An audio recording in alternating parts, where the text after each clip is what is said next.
Hey guys, welcome back to our lecture series, and for today's lecture we're going to discuss the populist. But before we begin our lecture proper about the discussing the populist, I would like to do a customary recap and just touch bases on what we discussed in our last lecture.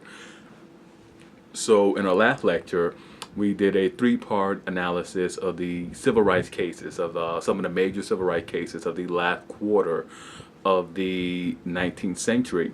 We looked at the Slaughterhouse case that saw the first ever challenge to the provisions of the 14th Amendment. And ironically, we saw that that case did not involve African Americans at all, but European Americans, European American butchers who had been forced out of the butcher trade in New Orleans by the creation of a state-sponsored monopoly, butcher monopoly. We also looked at the Cruikshank case, also of Louisiana, that culminated from the federal prosecution and indictment stemming from the Colfax massacre, a massacre that we discussed numerous times when we discussed Reconstruction. The Cruikshank case, like the Slaughterhouse case, led to provisions of the 1875 Civil Rights Act being nullified and voided by the Supreme Court. And of course, the civil rights cases that largely opened the door and provided major leeway for the states, the redeemed states, to go ahead and push forward their Jim Crow agenda, disenfranchising African Americans. And of course, we also looked at Yick Wo. Now, Yick Wo proved to be a momentary pause in the rolling back of civil rights, has Yick Wo, a Chinese immigrant launderer, won his case at the Supreme Court level against unfair practices enacted by the San Francisco State Board of Directors and upheld by county and state judicial officials. And of course, we closed out our lecture on 19th century civil rights cases by looking at the Plessy v. Ferguson case. And of course, Plessy v. Ferguson was the case that legalized racial segregation, Jim Crow, American racial segregation in the United States, and provided the legal doctrine of separate but equal. That would be really the separate will be enforced, but the equal never came into the picture. All right, and with that being said, let's dive right into our lecture topic for today: the populist. Now, by the late 1880s, cotton sharecroppers were becoming chronic debtors as global cotton prices fell. Farms on the Great Plains in the mid western states also began to suffer economically as grain prices continued to fall, and railroad shipping and mechanized farm equipment rates began to rise higher and higher. The farmers had a number of options in an effort to bypass predatory lenders and grain elevators. Their efforts, their collective efforts failed, and by the 1890s they had come to a conclusion that the only way to improve their specific lot, was to form a political party to legislate on their behalf. This party became known as the People's Party, or the Populist Party. It was built by a series of very unlikely coalitions, namely African Americans and European American sharecroppers in the redeemed states, Southern sharecroppers and Midwestern grain farmers, who have both fought on opposing sides during the United States Civil War. Now, in the 1890s, the Populist Party had some local and state level success. They were never really able to create a national base, and as such never really seriously threatened any of the major political parties.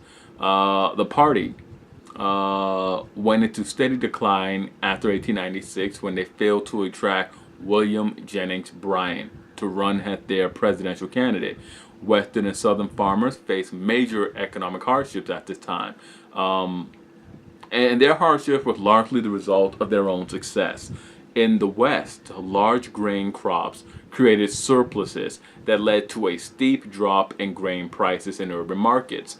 Farmers reacted by simply planting more crops, hoping for a larger benefit, um, uh, a larger profit being the benefit to recoup their losses.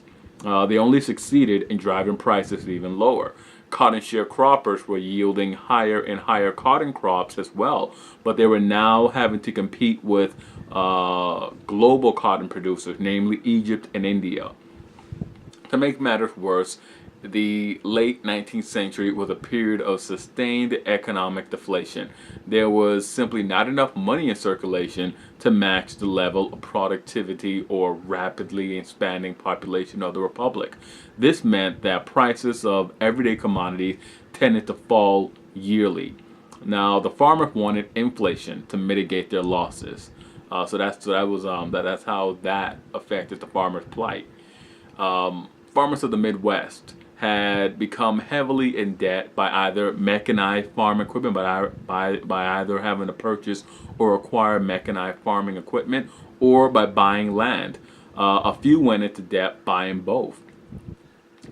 Repayment was difficult. Deflationary conditions made it difficult because if you borrow money one year, you had to pay a fixed amount in each subsequent year, and because of the deflationary conditions, the value of each year repayment actually rose. It was more. It actually cost more money to repay the loan over time. In an inflationary period, on the other hand, each year payment is actually lower, as the real value falls year to year. So from a farmer's perspective, particularly those who had to purchase those John Deere plows or those McCormick reapers, which were really necessary to break up that tough prairie sod and to harvest their large crop yields without any waste. This was widely preferred. It was much more productive. It was not really productive, but it was yet much more preferred. It was much more beneficial for them to have inflationary policies rather than deflationary fiscal policies.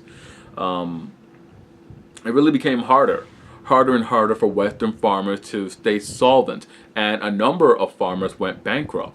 Another hardship farmers had to endure was that they had to immediately sell their crops after harvest when prices were low. Farmers' frustration also stemmed from the fact that they had to sell their crops at the buyer's price, but they had to buy the vital commodities they needed at the seller's price.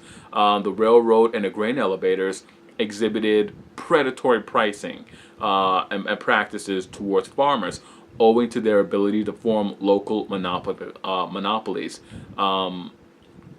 And really, they maintained high storage and shipping rates that they forced the farmers to meet.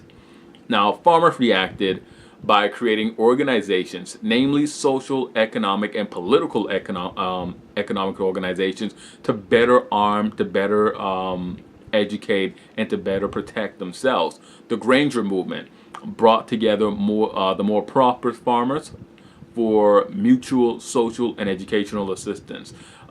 They met, they promoted ideas, and they disseminated information, new information relating to the farming science and technology. The movement also alleviated the tedium of farming on the Great Plains.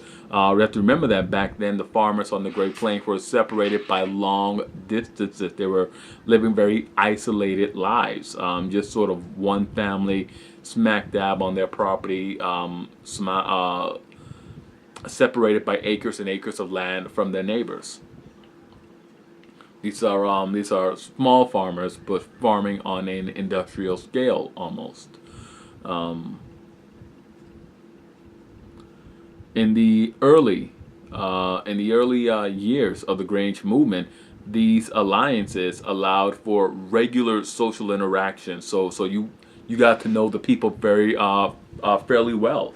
Having these meetings and so forth led to social interactions, social events in which they simply gathered with their families and enjoyed each other's company before heading back to the farm. In the early 1870s and 80s, a number of small political parties like the Social Democratic Working Man's Party of North America, or the Labor Party, the National Independent Party, or Greenback Party, tried to improve the economic situation and campaigned for currency reform. They wanted more paper money to be put in circulation, which would create an inflationary effect and relief for the farmers. Wealthy farmers and impoverished farmers tried to set up mutually beneficial cooperatives to bypass the grain elevators. Charles McCune, a member of the Southern Farmers Alliance from Texas, introduced what is known as the Subtreasury Plan. The Subtreasury Plan called for farmers to store their grain in government warehouses instead of grain elevators, and to be allowed to borrow money against their harvest at very low interest rates until prices rose on the American or the world market. Now, state governors and federal government officials routinely refused to endorse this plan. The members of these social organizations lobbied state legislatures very hard trying to get them to adopt their positions, but so too did the railroad companies and the grain elevators. Very often the railroad companies owned the grain elevator companies and simply lobbied on two fronts to keep rates high and to keep government out of their business practices.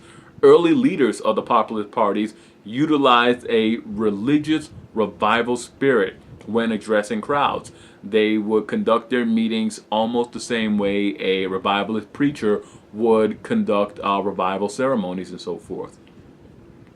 Mary Lease was one of the first female lawyers in the Republic, and she became a noted populist leader. Her family, and this called for very close to her, her family had lost their farm in 1874. And Lease went on to study law and embark on a public speaking career. And she gained fame and some may say notoriety for popularizing the saying, Kansas farmers should raise less corn and more hell. It was revolutionary. This is the 1870s, 1880s. This is revolutionary. It was a very, very powerful statement for her to make. Another early populist leader was Jeremiah Simpson, better known as Sockless Jerry or Sockless Jerry Simpson. He was a former Kansas cattleman who had lost all of his herd in a 1884 blizzard, and he became a great champion of the Kansas farmers. He earned his nickname by taunting a Republican opponent, a J.R. Hallowell, for wearing silk socks. Hallowell quipped back towards Simpson that having silk socks was better than having no sock. Simpson went on to defeat Hallowell in the election and served 3 terms in the House of Representatives. In the redeemed states, remarkably, African American and European American farmers began to make common cause. A Georgia politician by the name of Tom Watson was an early populist leader. Watson spoke to European American audiences at this time and African American audiences at the time, and even integrated audiences, which was becoming less and less frequent and earning a social stigma for participants and speakers. He brought to his audience attention that the fact that they were divided was being used against them by their opponents. He was a very powerful speaker in this regard. Tom Watson was. Now, the Populist Party officially organized in Omaha in 1892. Ignatius Donnelly of Minnesota wrote the party's first platform and brought up the sense of he really touched on this sense of victimization that the farmers had. Victimization that was being embedded by legislatures, both state and federal, and courts, again, both state and federal. The party platform, the Popular platform, actually composed a call for the direct election of U.S. senators. Senators at this time, and really from the beginning of the republic, had been appointed at the will of state legislators. The nationalization of the railroad companies, also the telephone company and the telegraph company, the implementation of McCune's Subtreasury Plan, a bimetalist policy that called for silver to be put into circulation at a 16-to-1 ratio. That's a 16 ounce to 1 ounce ratio with gold. A graduated income tax to allow the republic better access and tax collection. They also attempted to woo and join forces with the industrial workers of the republic. They called for an 8-hour workday for industrial workers and a ban on immigration. These last two measures were intended to woo industrial workers who, as we have discussed in other in previous lectures, were lobbying for 8-hour work days, and often faced the prospect of employers hiring immigrants as strike breakers. Now, these attempts to win the allegiance of industrial workers were largely unsuccessful. And with that being said, we'll break here and we'll come back to continue our discussion, our lecture on the populist movement and the populist as a whole. As always, I'm Ted. Hit like, subscribe, and comment, and I'll see you guys next time.